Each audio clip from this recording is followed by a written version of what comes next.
Hey guys, Michael with Quiet Lawn here. I realize that a lot of people that watch our videos are new to the lawn care business, or maybe they're just getting started.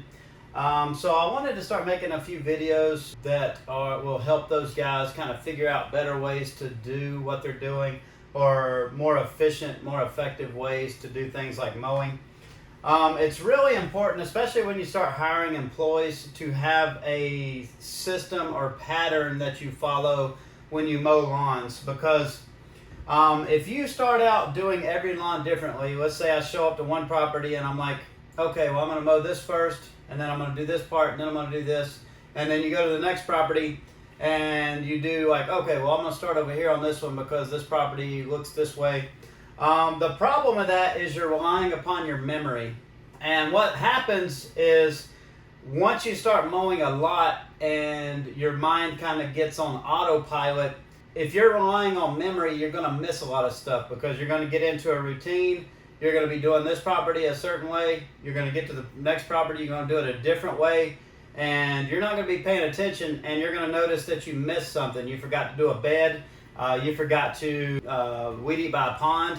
I've had guys forget to mow an entire backyard, and it wasn't intentional. They just, got into the routine. They weren't following the same consistent pattern with each lawn, and they missed something.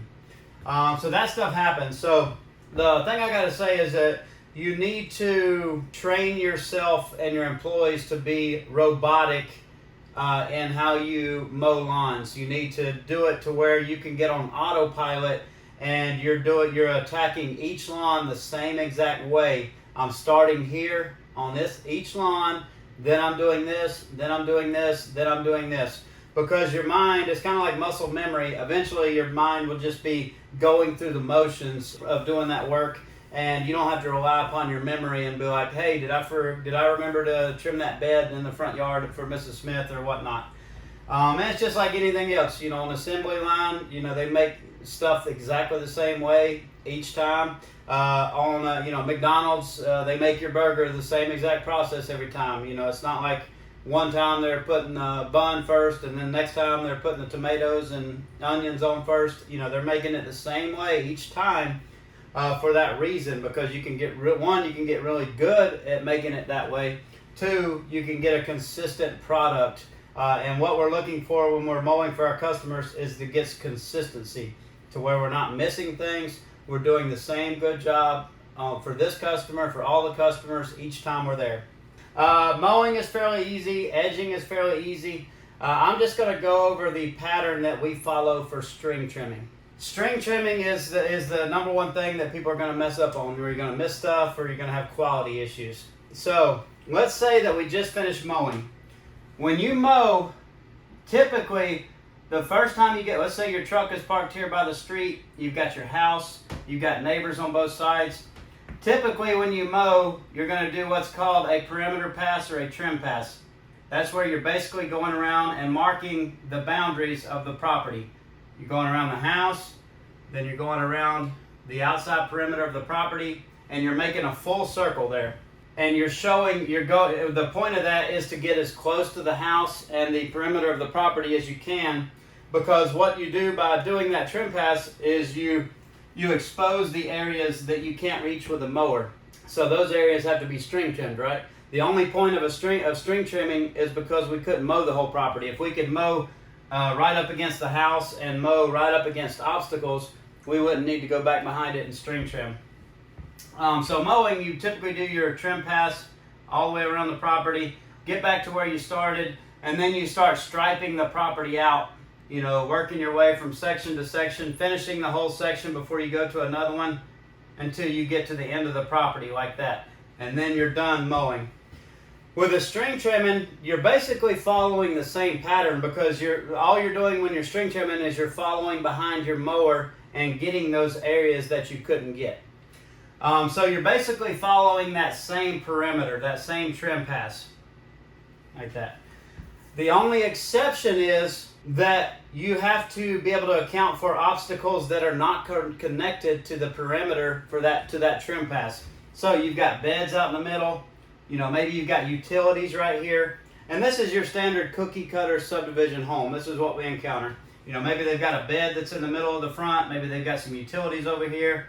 You know, maybe they've got some trees in the backyard. Maybe they've got a pond or a little bank that you got to weed eat in the back. And maybe they got some utilities or a little bed on the left side.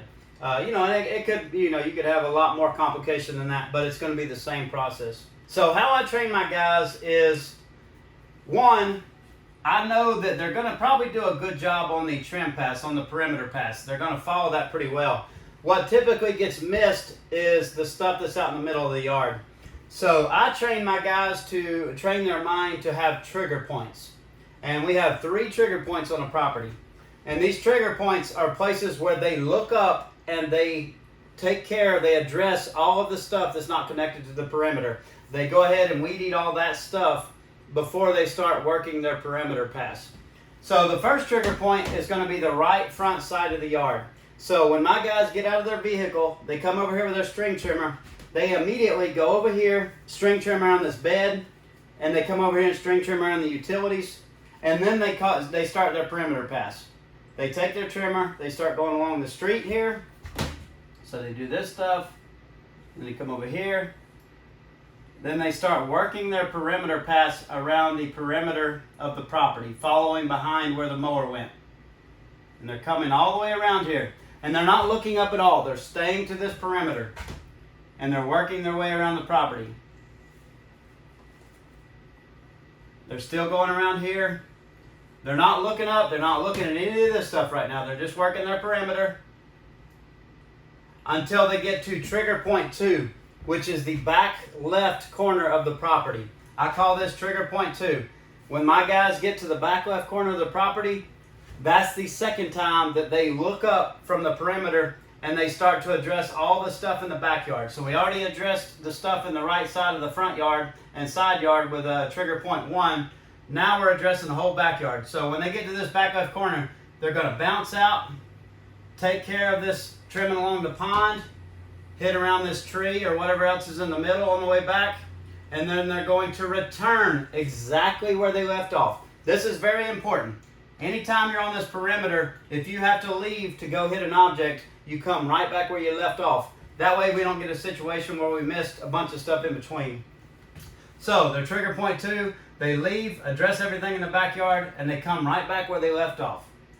They're going to look down, they're going to continue around all the way to finish out the perimeter here until they get to trigger point 3, which is the left front side of the yard.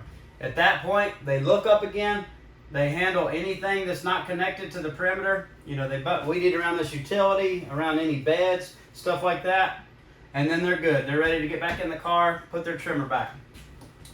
So we follow this same pattern everywhere, you know, with all of our lawns, and by doing this, it gives us more consistency.